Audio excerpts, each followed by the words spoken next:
So how do we break them? You got to remember the first thing is that your embarrassment is natural. We all get embarrassed when we're in situations, but what happens is we start using a lot more should statements.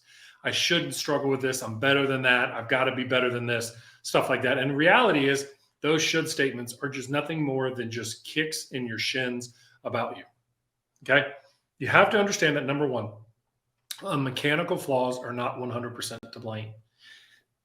You've had a mechanical flaw for a while. And as John Dunnigan said on here, who's a top golf instructor, he said, sometimes they're not the yips. Sometimes they're just terrible mechanical, shitty technique. And he's right. But a lot of us have shitty technique for a long time until it goes bad. And that embarrassment matches. It's kind of like the old case of panic attacks was an overworking type A personality that all of a sudden had chest pain and thinks they're having a heart attack because they're working 100-hour weeks. Okay. You didn't have to have a type A personality to have a panic attack, but boy, it sure did contribute to it. Mechanical flaws are not 100% to blame because you've been playing with those mechanical flaws for some time. It's just that when the right scenario hit and that pressure hit, now all of a sudden you've lost your trust and faith in what you were doing and the freedom by which you played. So it's not always about fixing technique. Okay. Mechanical is 100% true, but as coaches, a lot of times we jump in and we flood the player with overwhelming mechanical corrections. And it's not so much about what they're doing wrong and how to fix it. More likely it's that their mind is being overtaken by the mechanical steps. You have to, number two, dissociate yourself from the feels. I'm going to give you a little hint. I have my players name it. Bob is here. That sudden surge of adrenaline is Bob, or whatever they want to name it. And I had a player on tour who had the driver yips. And he texted me and he said, this week, I'm going to go with this name. And he texted me about 2 days later and said, you're not going to believe it. I named it this guy because I can't stand this guy on tour. And guess who I'm paired with for the first 36 holes? That dude. And he said, we got up on about the 6th or 7th hole and he had the driver yips. He had the feeling Bob was showing up, right? His version. And he said, I turned to my caddy and I said, Bob is here. And the caddy goes, yeah, no kidding. He's on the tee box. And he said, no, dude, like the Bob is here, using the other player's name. And the caddy went, oh, okay. All right. And we had developed a plan for when Bob shows up. See, what happens is in the yips, we're so preventative to hope they're never going to happen that they end up coming in harder. And if you ask people who have panic attacks, me, okay, that do you fear the next one from happening? Hell yeah, I do. So you spend a lot of time afraid of what's going to happen versus having a plan when it is going to happen. Those of you know me, have read my stuff. I'm finishing a book on anxiety. I had panic attacks when I was in grad school related to vomiting. And I was on an airplane and I got sick.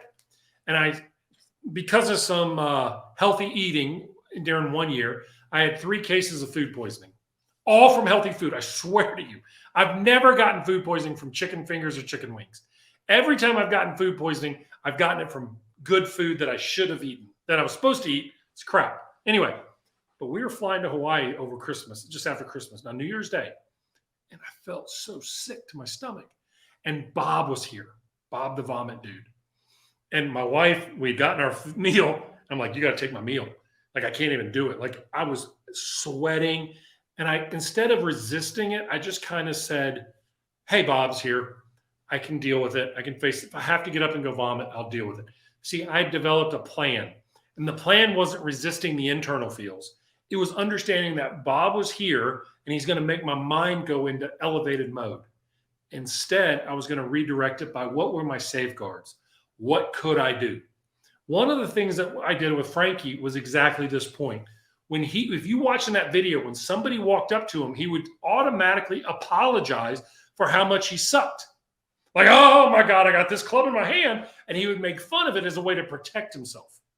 Everybody does that who has the yips. Like, guys, don't look. You don't want to see this disaster. Or a person will throw and they're all throwing from prevention and they're protecting. And so one of the things that I always want people to understand is don't push Bob away. Instead, bring Bob in and go, Bob, I knew you were coming. I got a game plan for you. I know what I'm doing. Okay. I'm going to take a deep breath. I'm going to accept it.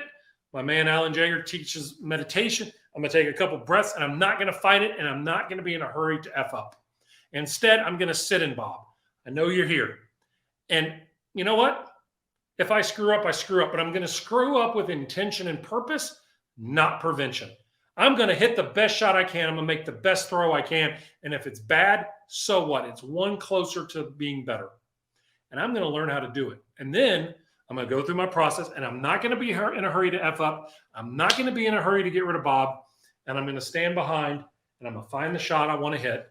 Now, I may use a club that's more comfortable. I may make a throw that's more comfortable or something like that, because I've learned that when Bob shows up, I have to have an approach. I had a player on the PGA Tour who had short putting yips. And whenever his Bob would show up, he'd look to his caddy and he'd ask for the towel. And the caddy would walk over and give him a towel. And he'd go into his eye and be like, oh, man, I got something in my eyes. Like, oh, man, that's terrible. And then he would, wipe it off, and he'd come back, and his caddy would say, we good now? He's like, oh, yeah, I'm good. Got over the yips like that. Because instead of fighting it and going faster to get out of it, he sat in it. Because I don't want you to ignore the feels. I want you to dissociate from them, accept them, and then work around them. And I want you to have an external process. So, for instance, when somebody's got the chipping yips, they're so caught up in their technique. The thrower's so caught up in where their hand is or what their elbow's doing that they're not actually thinking of a target. So for throwers, I have them make a 10-point and 5-point, 25 points and 10 points. They hit the head, it's 25 points. They hit the chest, it's 10 points. Becomes a target. Chipping, what I do is I have them focus on a landing spot, but they're not in a hurry to screw up.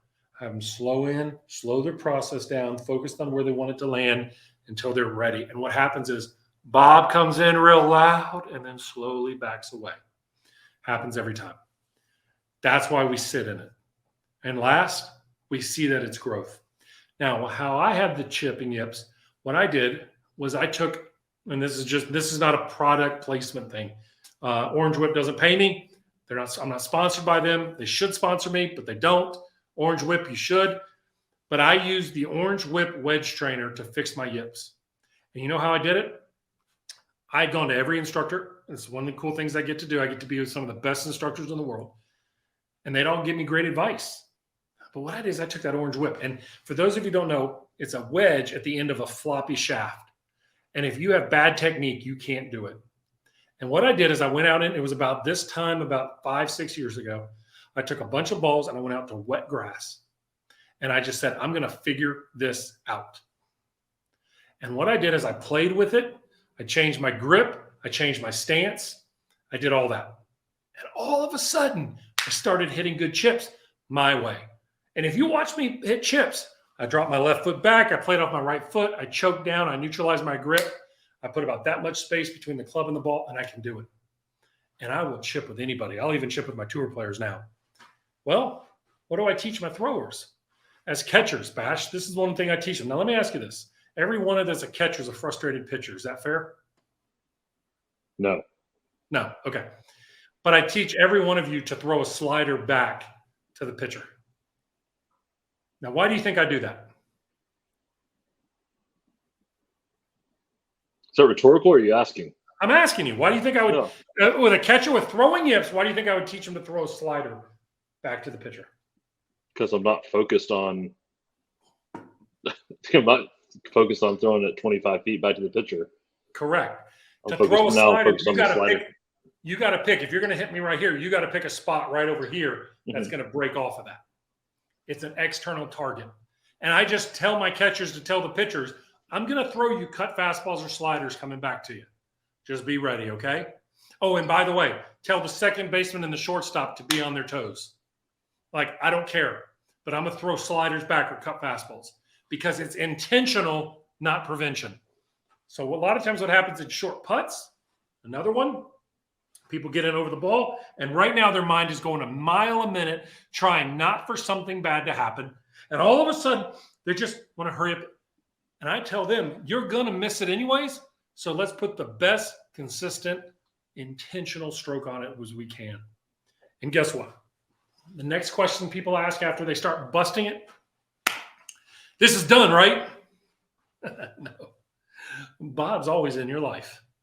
And Bob will always be there, but have a plan when it gets there. You may be suffering from the yips. We're going to be doing some additional videos and segments out on the golf course, filmed to show you how to fix it.